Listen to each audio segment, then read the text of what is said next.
دیتا ہوں اور یہ مہینہ جو کہ اپنی تربیت کا مہینہ ہے، اپنے نفس کو اللہ کی طرف بہتر طریقے سے رجوع کرانے کا مہینہ ہے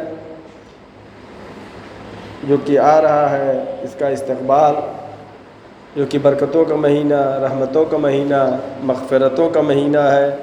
اور گزشتہ خطبہ جمعہ میں نے پیغمبر اکرم حضرت محمد مصطفیٰ صلی اللہ علیہ وسلم کا وہ خطبے کے چند کلمات آپ کی خدمت میں پیش کیا تھا، جو کہ خطبہ شعبانیہ کے نام سے مشہور ہے۔ اور یہ مہینہ جو کہ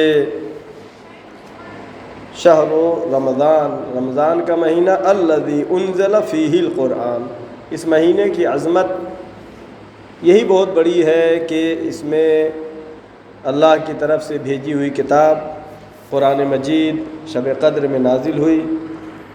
اور قرآن مجید وہ نعمت ہے امت مسلمہ کے لیے کہ چاہیے کہ اس نعمت سے پوری طرح سے فائدہ اٹھایا جائے، نہ کہ صرف قرآن پڑھ لینا کافی ہے یا حفظ کر لینا کافی ہے، نہیں، بلکہ قرآن کو سمجھنے کی ضرورت ہے، قرآن پر عمل کرنے کی ضرورت ہے۔ اور آج امت مسلمہ جو سرگردان نظر آ رہی ہے، پریشان نظر آ رہی ہے، اس کی وجہ یہی ہے کہ قرآن کو چھوڑ دیا۔ پیغمبر نے کہا انی تارکون فیکم الثقلین، میں تمہارے درمیان دو گراں قدر چیزیں چھوڑے جا رہا ہوں، کتاب اللہ ہے و اطرتی، ایک اللہ کی کتاب، دوسرے میری اطرت، میرے اہل بیت ہے۔ اور مسلمانوں نے اہل بیت کو بھی چھوڑ رکھا ہے اور قرآن مجید کو بھی چھوڑ رکھا ہے۔ لہذا یہ اسلام کہ جس کے لیے ہمیشہ یہ اعلان رہا کہ الاسلام یعلو ولا یعلی، اسلام ہمیشہ بلند ہے، اسلام ہمیشہ سربلند ہے۔ آج امت مسلمہ کو مختلف پریشانیوں کا سامنا مختلف جگہوں پہ اگر کرنا پڑ رہا ہے تو اس کی وجہ غیر نہیں ہے بلکہ خود مسلمان ہے۔ یعنی آج ہمارے خاص کر ہندوستان میں بھی اگر دیکھیں تو امت کے اندر اتفاق جیسا ہونا چاہیے نہیں پایا جا رہا ہے۔ کبھی نسلوں کا اختلاف جو کہ دین اسلام نے کہا کہ سب برابر ہے، اور کبھی مذاہب کا اختلاف، حالانکہ قرآن مجید کی آیت کیا کہتے ہیں، انما المؤمنون اخوہ، تمام مومنین آپس میں بھائی ہیں، نہ کوئی بڑا ہے نہ چھوٹا ہے، نہ امیر ہے نہ غریب ہے، نہ کالا ہے نہ گورا ہے، بلکہ اگر بلندی چاہیے بھی تو وہ تقوی الہی ہے۔ اور مسلمان کے پاس تقوی الہی کے علاوہ ہر چیز ہے، نعرہ لگانا اور بات ہے، دین پر عمل کرنا۔ اور قرآن مجید کی سورہ انعام کی 3 آیتیں جو کہ سلسلہ دروس انس با قرآن میں چند روز پہلے ہم نے پڑھا، اور یہ 3 آیتیں وہ جو کہ سبب بنی کہ ایک اسلامی حکومت جو کہ پیغمبر اکرم حضرت محمد مصطفیٰ صلی اللہ علیہ وسلم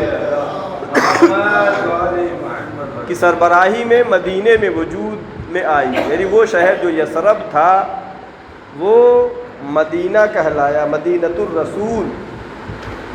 آج امت مسلمہ کی مشکل سب سے بڑی یہی ہے کہ اسلام کیا کہتا ہے، تمہارا امام ایسا ہونا چاہیے جو جھوٹ نہ بولے، تمہارا امام ایسا ہونا چاہیے جو گناہ نہ کرے۔ لہذا اللہ نے پیغمبر اکرم حضرت محمد مصطفیٰ صلی اللہ علیہ وسلم کے بعد 12 امام معصوم ہم کو عطا کیے، لیکن امت نے ان کو چھوڑ کے کسی جھوٹے کو، کبھی شرابی کو، کبھی جواری کو اپنا امام مانا، اپنا رہبر مانا، لہذا جس کی وجہ سے آج امت مسلمہ کو مشکلات کا سامنا ہے۔ اور یہ مشکلات اسی وقت ختم ہو سکتی ہے کہ آپس میں اتحاد کے سائے قرآن اہل بیت کی اطاعت جب یہ ہوگی تو پھر جیسا اوائل اسلام میں دیکھا کہ ابھی چند ہی دنوں میں، چند سالوں میں پورے جزیرۃ العرب پہ اسلام چھا گیا۔ اور یہ آیتیں جو ہم نے پڑھی تھی جس کی جو سبب بنا تھا کہ مدینے کے لوگ مسلمان ہوئے۔ مدینے سے 2 شخص آئے مکے میں، اس میں ایک کا نام ہے اسعد بن زرارہ اور دوسرا کا نام ہے ذکوان بن قیس۔ یہ قبیلہ بنی خزرج کے لوگ تھے، قبیلہ اوس اور خزرج۔ ان دونوں میں مدینے میں بہت زیادہ لڑائی جھگڑا جنگ و جدال ہوا کرتا تھا، اور خزرج والے کچھ کمزور پڑ رہے تھے، لہٰذا وہ آئے مدینے میں، اور کفار و مشرکین کا جو سردار اور سربراہ اور ایک شخصیت بہر ان کے درمیان عتبہ بن ربیعہ کے گھر پہ پہنچے یہ دونوں، اور انہوں نے کہا کہ ایسی پرابلم ہے، آپ جو ہے ہمارے درمیان صلح کرا دیجئے، یہ جنگ بہت دنوں سے چل رہی ہے۔ تو ان لوگوں نے کہا کہ تمہاری بات تو دور کہاں، مدینہ ہم تو مکے میں ہیں، بلکہ ہمارے پاس خود ایک مشکل کھڑی ہو گئی ہے کہ ایک شخص ہے جو کہ اپنے کو کہتا ہے کہ میں اللہ کی طرف سے بھیجا ہوا رسول ہوں، میں تمہارے لیے اللہ کی طرف سے قانون لے کے آیا ہوں، اور اس کی وجہ سے لوگ مسلمان ہوتے جا رہے ہیں مکے میں، اور ہمارے درمیان ایک اختلاف کی صورت ہو گئی ہے۔ پھر اسعد نے کہا کہ کیا اس سے ملاقات ہو سکتی ہے؟ اسعد نے پوچھا کس سے؟ عتبہ سے، جو کفار و مشرکین میں سے تھا، اس کے گھر مہمان ہوا تھا۔ کہا کہ نہیں، اس سے ملنے نہیں جانا، اس لیے کہ جو بھی اس سے ملاقات کر لیتا ہے، جو بھی اس کی باتیں سن لیتا ہے، وہ مسلمان ہو جاتا ہے۔ اب اس نے کہا کہ کیا کریں، ہم تو مکے میں آئے ہیں، حج کا زمانہ ہے، احرام باندھ لیا ہے، لہٰذا حج کرنا ہوگا، طواف بھی کرنا ہوگا۔ اب تاریخ لکھتی ہے یہاں پر، اور مفسرین نے بیان کیا انہی 3 آیتوں کے ذیل میں کہ اسعد اور ذکوان دونوں طواف کرنے گئے خانہ کعبہ کا، ایک مرتبہ طواف کیا، دوسرے طواف میں اس جگہ سے جب گزر رہے تھے تو اسعد نے یہ سوچا، اسعد کے ذہن میں ایک بات آئی کہ عتبہ تو ہم کو منع کر رہا ہے کہ ان سے ملنا نہیں، ان سے بات نہیں کرنا، اور یہ کیا وجہ ہے؟ ایسا نہ ہو کہ جو ہم نے یہودیوں سے سنا ہے مدینے میں، چونکہ توریت میں، انجیل میں، آسمانی کتابوں میں یہ ذکر ہے کہ آخری رسول حضرت محمد مصطفیٰ صلی اللہ علیہ وسلم تشریف لانے والے ہیں۔ کہیں ایسا نہ ہو کہ جو مدینے میں یہودی علماء ہم کو بتا رہے تھے کہ ایک رسول آنے والا ہے، مکے میں آنے والا ہے، کہیں وہی نہ ہو یہ۔ لہٰذا اسعد نے جو اپنے کان میں روئی ڈال کے گیا تھا کہ رسول کی بات نہ سنے، کہ سن لے گا تو مسلمان ہو جائے گا، لہٰذا اس نے کہا کہ نہیں، ان کی بات ہم سنیں گے، ہو سکتا ہے یہ وہی بات ہو جو مدینے میں یہودی بتا رہے تھے کہ آخری رسول آنے والا ہے۔ لہٰذا اس نے اپنے کان سے روئی نکالی اور پیغمبر کے پاس پہنچا، جا کے سلام کیا اور کہا آپ کا کیا کہنا ہے؟ تو پیغمبر نے ہی فرمایا کہ میں اللہ کی طرف سے بھیجا ہوا رسول ہوں، اور میرے اوپر اللہ کی طرف سے وحی نازل ہوتی ہے، اور وہ قرآن مجید کی شکل میں جمع ہو رہا ہے۔ اب جب اس نے یہ باتیں سنی تو فوراً اس نے پیغمبر سے کہا کچھ آیتیں سنائیے، آپ اپنے قرآن کی کچھ آیتیں سنائیں۔ تو پیغمبر نے یہ 3 آیتیں جو کہ سورہ انعام کی آیت نمبر 151 سے 153 تک، 151 سے 153، یہ قرآن مجید نے جو بتایا ہے، جو کہا ہے، کوئی بھی حق پسند انسان ہو، دل کا صاف انسان ہو، حق کے طلب میں ہو اگر، تو دین اسلام کو قبول کرے گا۔ پیغمبر نے یہ آیت پڑھی، بسم اللہ الرحمن الرحیم، قل تعالوا اتل ما حرم ربکم علیکم، آؤ میں تمہیں سناؤں، بتاؤں کہ اللہ نے کیا حرام قرار دیا ہے۔ کیونکہ اس کے پہلے کی آیتیں یہ تھی کہ کفار و مشرکین نے وہ چیزیں جو اللہ نے حرام نہیں کیا تھا خود سے حرام کر لیا تھا، کہا وہ جانور جو ہے اتنے جو بچے دے چکے ہو، پھر اس کو نہ سواری کرنا ہے، نہ اس کا دودھ دھونا ہے، اس کو ایسے ہی چھوڑ دینا، بہت ساری چیزیں ایسی۔ تو اللہ یہ کہہ رہا ہے کہ اے میرے حبیب ان سے کہیے اتل ما حرم ربکم علیکم، میں بتاؤں تمہیں کہ اللہ نے کیا حرام کیا ہے، کیا حلال کیا ہے۔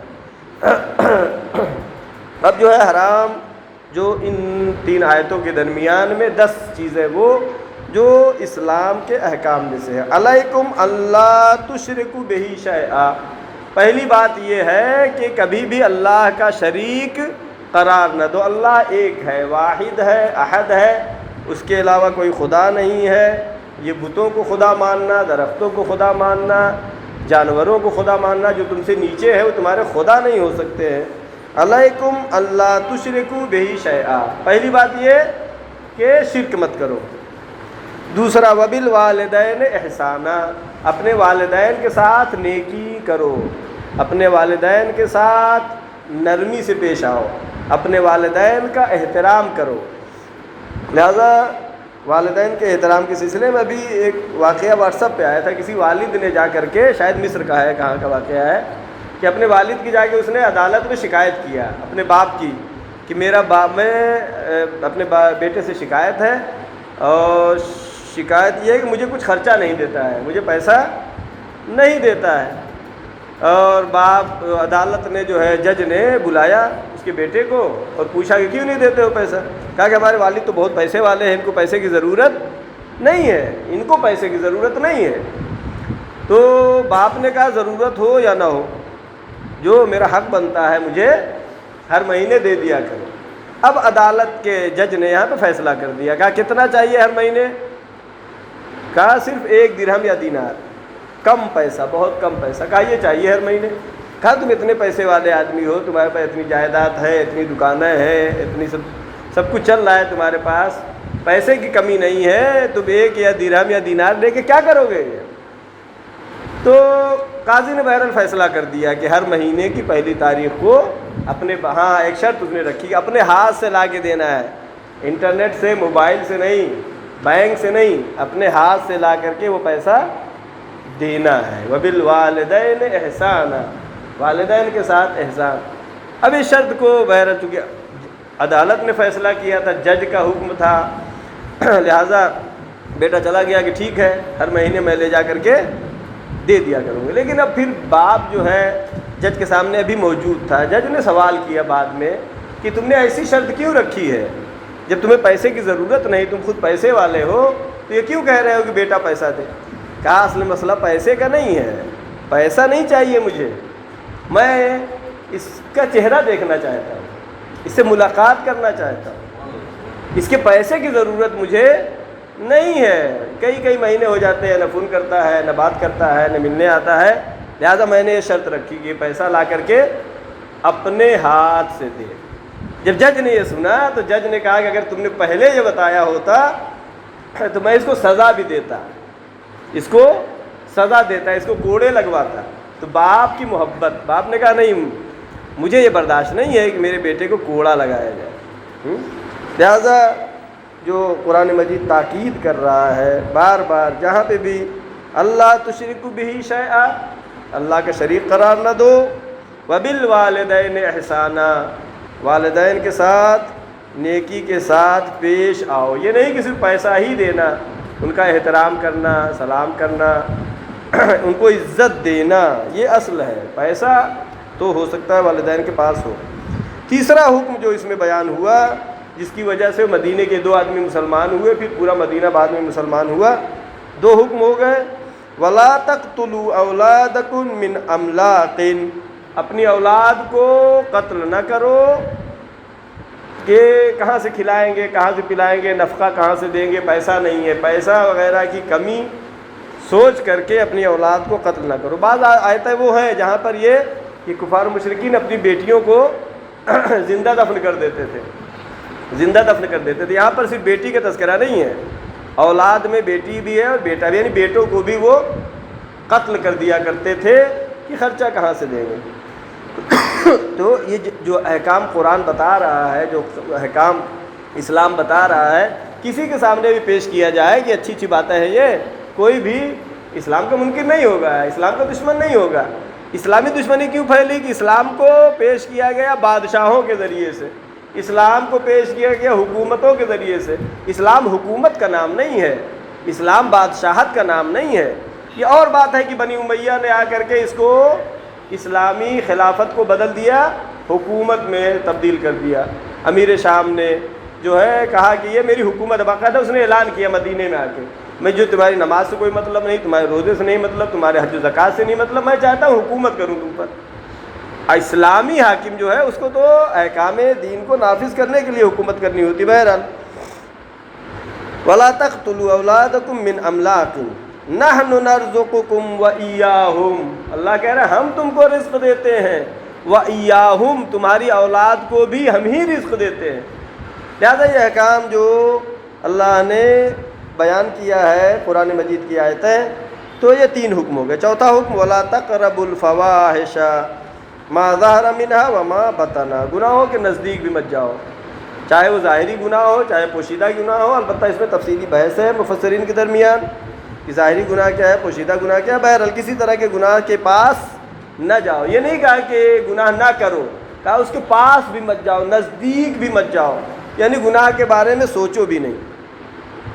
وَلَا تَقْتُلُوا النَّفْسَ الَّتِي حَرَّمَ اللَّهُ إِلَّا بِالْحَقِّ، اور کسی نفس کو، کسی جاندار کو، کسی انسان کو، لا تقتلوا النفس التي حرم اللہ، جس جاندار کو، جس انسان کو اللہ نے اتنا محترم بنایا ہے، اتنی عزت دیا ہے، اس کو قتل نہ کرو، کسی بے گناہ کو قتل نہ کرو، الا بالحق، مگر یہ کہ اگر حق ہو۔ حق کیا مطلب کہ اس نے جو ہے کوئی ایسا جرم کیا، کسی کو قتل کر دیا، عدالت میں بات گئی، فیصلہ ہوا، جج نے ڈکلیئر کر دیا کہ اس کو پھانسی ہو جائے، یہ بالحق ہے، یہ سزا تو ہونا چاہیے، لیکن اس کے علاوہ بغیر گناہ کے کسی کو قتل نہ کرو۔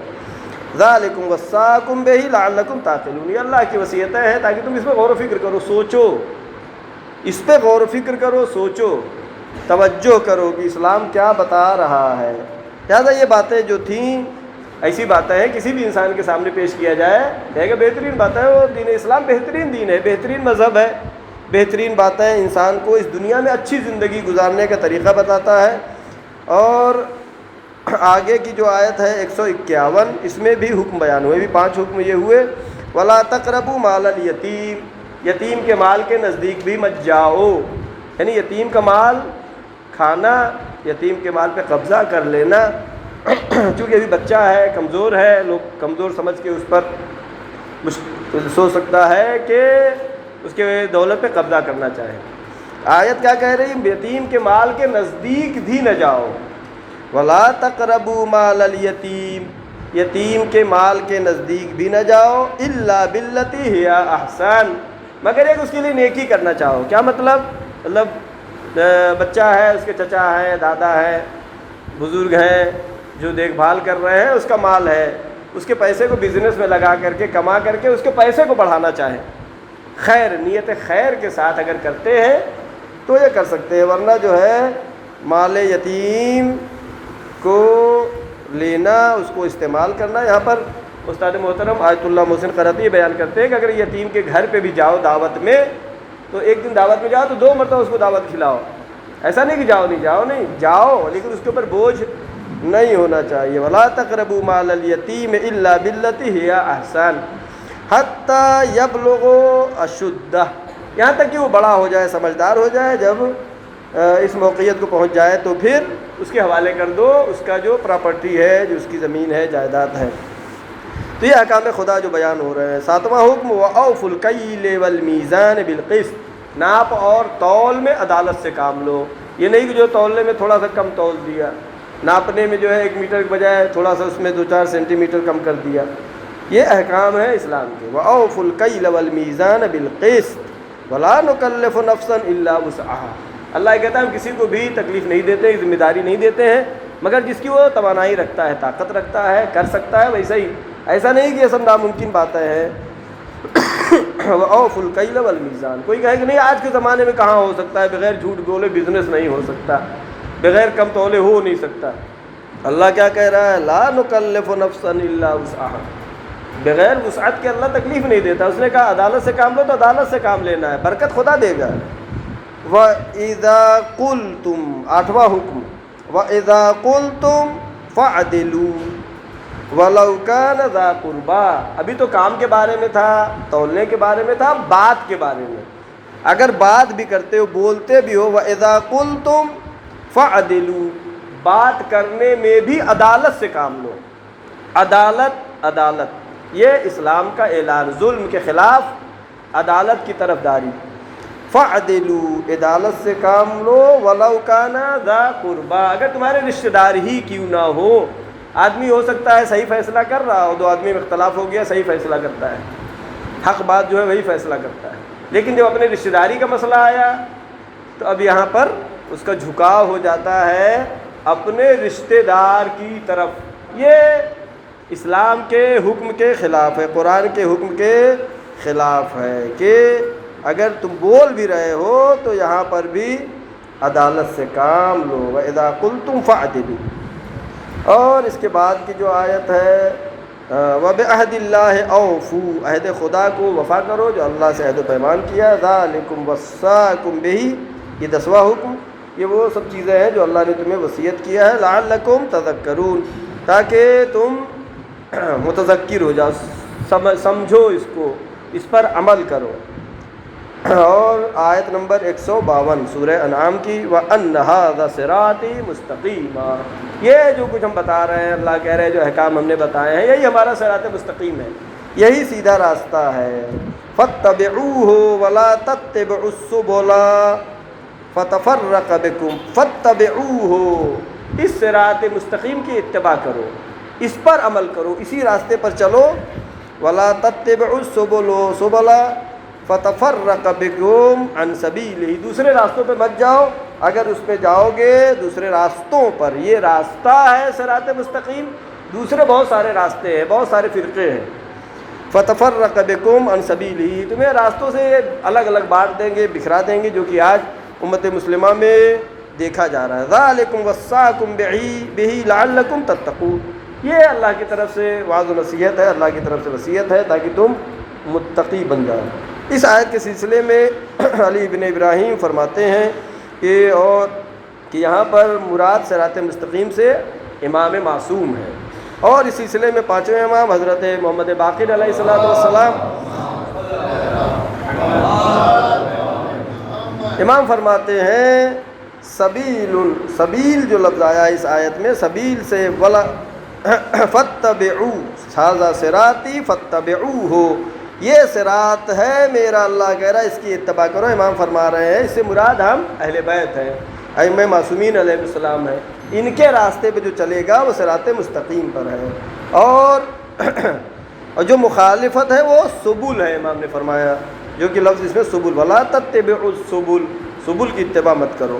اور اگر امت مسلمہ نے اس پر عمل کیا ہوتا جو رسول بتا کے گئے، جو اللہ نے ایک سسٹم قرار دیا ہے، تو آج امت مسلمہ کو جو مشکلات کا سامنا کرنا پڑ رہا ہے یہ کرنا نہیں پڑتا۔ آخر میں ایک، چونکہ آج ہے کتنی 28 شعبان ہے، کل 29 ہے اور پرسوں 30 ہے، یعنی کل کا دن جو ہے 29 کا تاریخ جو ہے وہ یوم الشک کہلاتا ہے۔ یوم الشک یعنی 29 کا چاند اگر ہوگا تو اس کے بعد والا دن جو ہے پہلا ہو جائے گا ماہ مبارک رمضان کا۔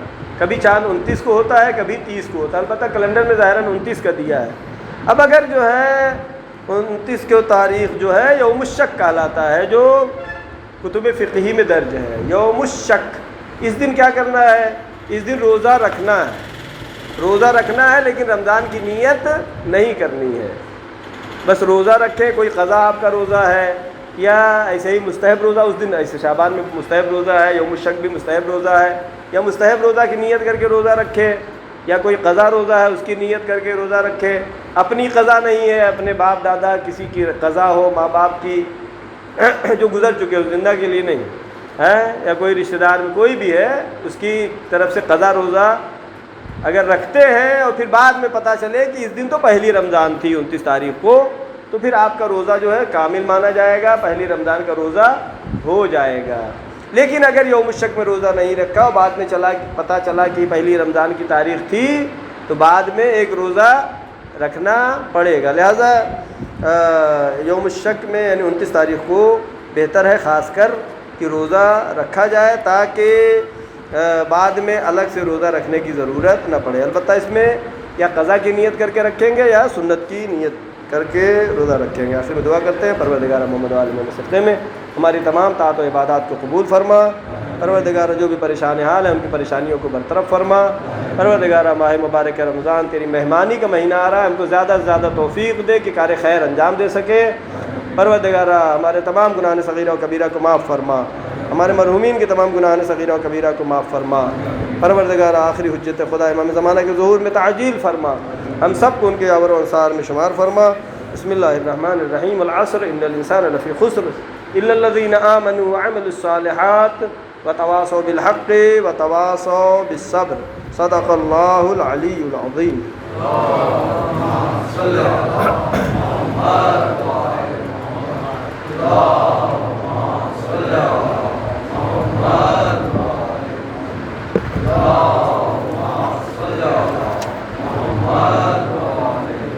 علیکم ورحمۃ اللہ وبرکاتہ۔ اعوذ باللہ من الشیطان الرجیم، بسم اللہ الرحمن الرحیم۔ الحمد للہ الذی لا الہ الا هو الحلیم الکریم، غافر الذنب وقابل التوب وهو الغفور الرحیم۔ سبحان من سبقت رحمته على غضبه وبسط اليدي بالرحمة، سبحان من لا يزداد الا جودا وكرما۔ نشهد ان لا اله الا الله وحده لا شريك له، ونشهد ان محمدا عبده ورسوله، ونشهد ان عليا امير المؤمنين ووصي رسول الله وخليفته بلا فاصل، اللهم صل وسلم على سيد المرسلين خاتم النبيين ابي القاسم محمد، اللهم صل وسلم على قائد غر المحجلين امير المؤمنين علي بن ابي طالب،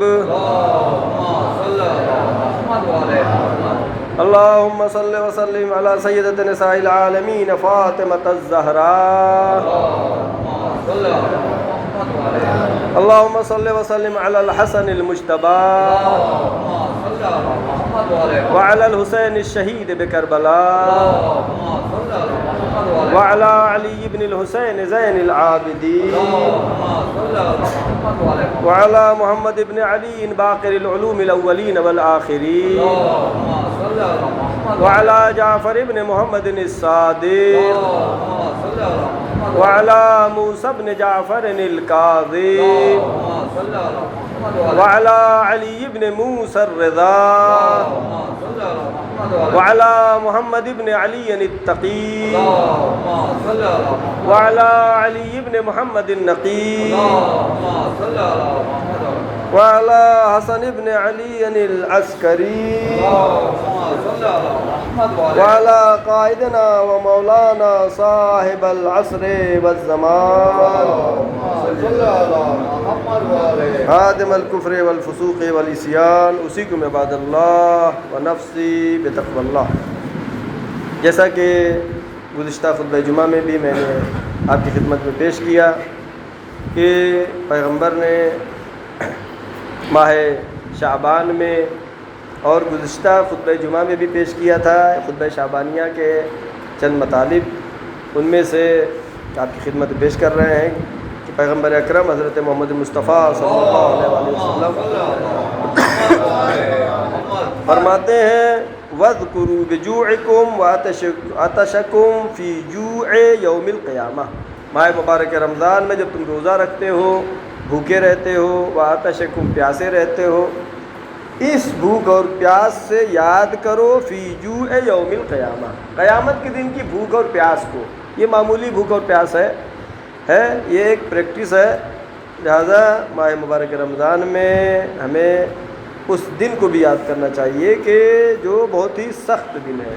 اس دنیا کی زندگی انسان کی زیادہ سے زیادہ کتنے 100 سال کی ہے، لیکن قیامت والی جو زندگی ہے، جو روایات میں ہے کہ ایک دن وہاں کا دنیا کے 50,000 سال کے برابر ہے، لہذا ضروری ہے کہ وہاں کے لیے انتظام کیا جائے۔ اور اس سلسلے میں مولا کائنات حضرت علی بن ابی طالب علیہ السلام فرماتے ہیں، پیغمبر سے نقل کیا ہے، اکثروا من ذکرھا دم الذات، اکثروا من ذکرھا دم الذات فقیل دم الموت، زیادہ جو ہے تم یاد کرو اس وقت کو جو موت کا وقت ہے۔ فقیل یا رسول اللہ وما ہا دم الذات، وہ ذات کیا ہے، ذات سے مراد کیا ہے؟ اکثروا من ذکرھا دم الذات، ذات کے وقت کو یاد کرو۔ پیغمبر سے پوچھا کسی نے یہ ذات کیا ہے؟ قال الموت، اس سے مراد موت ہے۔ فإن أكيس المؤمن، سب سے ہوشیار مومن کون ہے، سب سے چالاک مومن کون ہے؟ فإن أكيس المؤمن أكثرهم ذكرى للموت، سب سے ہوشیار و چالاک مومن وہ ہے جو کہ زیادہ سے زیادہ موت کو یاد کرے۔ وَأَحْسَنُهُمْ لِلْمَوْتِ اسْتِعْدَادًا، اور اپنی استعداد کے مطابق موت کو جب یاد کرے گا تو اچھے کام انجام دے گا۔ وقت جو ہے زیادہ نہیں بچا ہے، بہت سے مطالب تھے، البتہ کچھ چیزیں چھوڑتے ہوئے ایک مسئلہ جو ہے یہاں دینیات کلاس میں جو میں نے دیکھا تو یہ ہے کہ بچے قرآن میں رکھتے ہیں وہ عود بتی، اگر بتی ہم بولتے ہیں عود بتی رکھتے ہیں، اس سے جو ہے کتاب پھٹ جاتی ہے۔ ایسا نہیں ہے کہ کہیں چلا آ رہا ہے اس میں کوئی خوبی ہے، کوئی خوبی نہیں ہے، اس کو بنانے والے بھی پتہ نہیں نجس لوگ ہیں کہ پاک لوگ ہیں، بہرحال لہٰذا ایسا نہیں چلا آ رہا ہے تو چلنا چاہیے۔ میں نے کچھ بچوں سے کہا کہ نہیں جو ہے ہمارے ایسے ہی رکھا جاتا ہے ہمیشہ، کتاب کوئی بھی کتاب ہو اس میں عود بتی کوئی پیپر رکھ لیجئے، پتلا سا نشان بنانا ہے، کوئی دھاگا رکھ لیجئے، کوئی پیپر رکھ لیجئے۔ لہٰذا جو ہے یہ تذکر دینا ضروری تھا، اپنے بچوں کو بتائیں کہ قرآن میں نہ رکھیں اس طرح سے، اس سے جو ہے جو کتاب پھٹ جاتی ہے، کتنی کتابیں خراب ہو جاتی ہیں، کسی بھی کتاب میں رکھ دی جائے تو یہ ایک نقصان ہے۔ اور سیاسی پس منظر میں جیسا کہ خبروں میں بھی آپ سن رہے ہیں کہ 7 سال سے تقریباً جنگ چل رہی تھی یمن سے اور سعودی عرب سے۔ سعودی عرب نے یمن پہ حملہ کیا، ظالمانہ حملہ، یعنی ظلم و جور جسے کہتے ہیں، اور صرف سعودی نہیں، امارات اور بہت سارے اسلامی ملک یہ سب مل کر کے حملہ کیا کس پہ؟ یمن پہ، جو کہ حوثی شیعہ ہیں اور محب اہل بیت ہیں، اہل بیت کے ماننے والے ہیں۔ اور سعودی حکومت نے صرف اس لیے کہ وہاں کا جو بادشاہ تھا وہاں پہ انقلاب آیا، وہاں کا بادشاہ بھاگ گیا، کہا کہ وہی رہے گا بادشاہ۔ یہ زبردستی کی چیز ہے اور ظلم ہے۔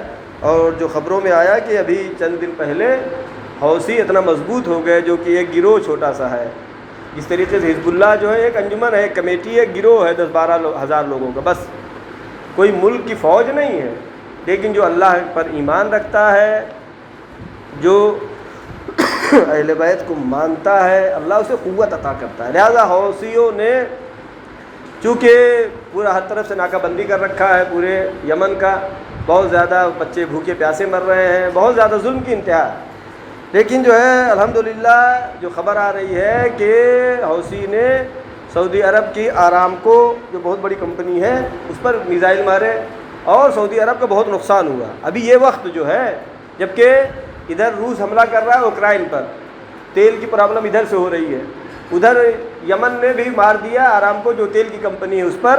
اب جو ہے دنیا ہل گئی، دنیا کو اب سمجھ میں آیا کسی کو چھوٹا نہیں سمجھنا چاہیے، کسی کو کمزور نہیں سمجھنا چاہیے۔ لہٰذا سعودی حکومت نے کہا کہ اگر تیل کا ریٹ بڑھتا ہے تو ہم ذمہ دار نہیں۔ ابھی تک کیا ہوتا تھا، جب تیل کا ریٹ بڑھنے والا ہو تو امریکہ دباؤ ڈالتا تھا سعودی پہ، اب زیادہ تیل نکالو تاکہ دنیا کی مارکیٹ میں تیل کا ریٹ نہ بڑھنے پائے۔ اب جو ہے یہ جو ہوا اس کا نتیجہ یہ ہوا کہ اب یہ ظالم حکومتیں جو ہیں 7 سال کے بعد اب یہ صلح کرنے کو تیار ہو گئے ہیں، اور یہ صرف صلح نہیں ہے بلکہ یہ یمن کی اس لشکر کے مقابلے میں جیت اور کامیابی ہے جو کہ مل کے لڑ رہے ہیں۔ اس میں عرب بھی تھے اور عبرانی یعنی اسرائیل بھی ساتھ میں، پورے یورپ اور امریکہ تمام مل کے سعودی کا ساتھ دے رہے تھے، لیکن الحمدللہ یہ بہت بڑی کامیابی ہوئی ہے۔ اور ہمیں یہ امید ہے کہ یہ تمام کامیابیاں، جمہوریہ اسلامی ایران کا انقلاب، یمن میں انقلاب، سیریا کا داعش سے بچ جانا، اور عراق میں ایک بہترین حکومت آہستہ آہستہ قائم ہو رہی ہے، یہ سب آخری حجت خدا حضرت مہدی آخر الزمان علیہ السلام کے ظہور کا پیش خیمہ ہے۔ یہ سب تیاریاں ہیں حجت خدا کے استقبال کی، اس کو معمولی نہیں لینا چاہیے، ایسے ہی بس ہو رہا ہے کچھ، ایسے ہی کچھ نہیں ہو رہا ہے۔ یہ جو بھی ہو رہا ہے مصلحت خداوندی کے مطابق ہو رہا ہے، اور انسان کے اندر بیداری پیدا ہوتی جا رہی ہے۔ لہذا ایک مسئلہ یہ، دوسرا یہ کہ ہمارے ہندوستان میں بھی نیوز میں سنا کہ دلی کے سی ایم اروند کیجریوال کے گھر پہ حملہ ہوا، تو یہ افسوس، نہایت ہی افسوس کی بات ہے، سی ایم کے گھر پہ حملہ ہو جائے۔ ہندوستان کی سیکورٹی، ہمارے ملک کی امنیت کے بارے میں دنیا کیا سمجھ رہی ہے، یعنی ہندوستان کتنا کمزور سمجھا جا رہا ہے۔ اگر سی ایم کے گھر پہ حملہ ہو جائے تو کس کا گھر محفوظ رہے گا؟ لہذا ہمارا حکومت ہند سے ہمارا مطالبہ ہمیشہ یہ رہتا ہے کہ امن و امان کو قائم رکھے، جو حکومت کی ذمہ داری ہے۔ حکومت کی ذمہ داری ہے ملک میں امنیت قائم کرنا، اور روزگار فراہم کرنا۔ دو اہم کام میں پہلے بھی بیان کر چکا، حکومت کی یہ دو ذمہ داریاں اہم ہیں، لہذا ضروری ہے کہ اس پر جو ہے حکومت توجہ دے۔ اب یہ نہیں کہ کون آیا کس نے، نہیں، صرف جو ہے سی ایم کے گھر پہ حملہ ہونا ہی یہ ایک بہت ہی افسوس کی بات ہے۔ اور مسئلہ جو ہے اپنے کریم پور کے مسائل میں سے کہ دینیات کلاسز الحمدللہ روم بن رہے ہیں، وہاں پہ وہ لوہا کھڑا ہو گیا ہے، لگ گیا ہے، اس کی شیٹ وغیرہ لگنی ہے، اور جیسا کہ میں نے ذکر کیا تھا پچھلے خطبہ جمعہ میں بھی، بہترین ثواب حاصل کرنے کا وقت ہے، جو کام کر سکتے ہیں کام کریں۔ اور کریم پور میں ماشاءاللہ سے بہت سے لوگ ہیں جو دیوار وغیرہ بھی بنا سکتے ہیں، کام کر سکتے ہیں، ثواب حاصل کر سکتے ہیں۔ زندگی بھر آپ کام کر رہے ہیں، 1 گھنٹہ 2 گھنٹہ وہاں جا کے اگر کام کرتے ہیں تو اس کام میں بھی مزہ آئے گا، کیونکہ اس میں خلوص ہے، یہ پیسے کے لیے آپ نہیں کر رہے ہیں، یہ اللہ اور رسول کے لیے کر رہے ہیں، یہ دین کے لیے کر رہے ہیں، اپنے بچوں کے لیے کر رہے ہیں۔ لہٰذا جو پیسے سے مدد کر سکتے ہیں، جو سامان سے مدد کر سکتے ہیں، جو کچھ نہیں، کم سے کم اپنا وہاں جا کے ہیلپ کریں۔ نہیں ہمارے گاؤں میں کچھ کام ہو رہا ہے، ہم کو پتہ بھی نہیں ہے، ہم تو دیکھنے بھی نہیں گئے، واہ، ہم تو وہاں دیکھنے بھی نہیں گئے، ہو کیا رہا ہے؟ نہیں، عند اللہ جواب دہ ہونا پڑے گا۔ جو کر سکتے ہیں وہ کرنا ہے، جتنا کر سکتے ہیں اتنا ہی کریں۔ اگر وہاں آپ کے جا کے کھڑے ہو جانے کی وجہ سے، آپ بزرگ ہیں، بچوں کو شوق بڑھ رہا ہے اور اس کی وجہ سے بچے کام کر رہے ہیں، تو آپ کا جانا وہاں پہ کیا ہے؟ یہ ثواب میں شامل ہو جائیں گے۔ لہذا اس پر دھیان دیجئے، توجہ دیجئے، اور الحمدللہ یہ مسجد کا کام بھی الحمدللہ بہترین طریقے سے چل رہا ہے، اور انشاءاللہ ہماری دعا ہے کہ پروردگار محمد و آل محمد صدقے میں جلد از جلد اس مسجد کو پائے تکمیل تک پہنچائے۔ اور ضرورت اس بات کی ہے کہ مل جل کر ساتھ میں پھر دوبارہ لفظ میں ہٹا کر کے ہم لائیں، ہمارا گاؤں، ہماری مسجد، ہمارا دینیات، یہ ہمارا عاشور خانہ، میرا تیرا، میرا نہیں کسی کا ہے۔ جب عاشور خانہ ہے تو مولا کا ہو گیا، مسجد ہے تو اللہ کا ہو گیا۔ رائے خدا میں ہمارے بزرگان نے اوقاف دیے، وقف کر کے چلے گئے، ان کو لیے ثواب جاریہ ہے، وہ کر کے گئے، ان کے توان میں جو تھا انہوں نے وہ کیا، ان کے پاس زمینیں تھیں انہوں نے دیا، ہمارے پاس زمین نہیں ہے، ہمارے پاس ہاتھ ہے، پیر ہے، ہم جا کر کے کچھ محنت کر سکتے ہیں، کچھ کام کر سکتے ہیں، یا کسی کو شوق دلا سکتے ہیں، بھائی اس کار خیر میں حصہ لو یہاں پہ۔ لہٰذا یہ سب جو ہے ضرورت ہے کہ اس پر توجہ دیا جائے۔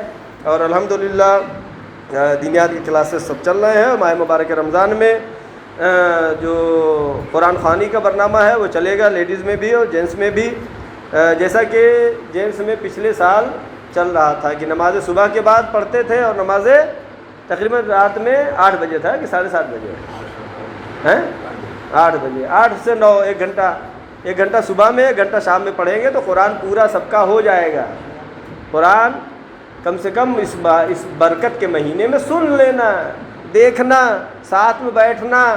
جس کو نہیں آتا وہ کہے کہ ہم کو تو آتا ہی نہیں آتا، آگے بیٹھ کے دیکھ سکتے ہیں، آنکھ ہے یا نہیں ہے؟ آنکھ سے دیکھ سکتے ہیں، آگے دیکھیے، یہ دیکھنا ثواب ہے، اس کا سننا ثواب ہے۔ لہٰذا ضروری ہے کہ اس میں شرکت کرے، اور خواتین کا بھی اسی طریقے سے، لیڈیز کا رہے گا 5:30 سے 5:30 اس طرح شام کو، اور ایک اور کون ٹائم تھا، کہاں گئے بھائی نبیل صاحب، اور کیا ٹائم تھا؟ ہاں شام کو 4:30 بجے، اور صبح میں 10 بجے یا 11 بجے۔ صبح میں عورتوں کا رہے گا جو بزرگ خواتین ہیں، اور شام کو چونکہ کچھ لڑکیاں کچھ اسکول کالج وغیرہ جاتی ہیں، لہٰذا ایسے ٹائم پہ رکھا گیا ہے کہ وہ لوگ بھی شرکت کر سکیں، اور دینیات کے کلاسز جیسے چل رہے ہیں ویسے ہی چلتے رہیں گے۔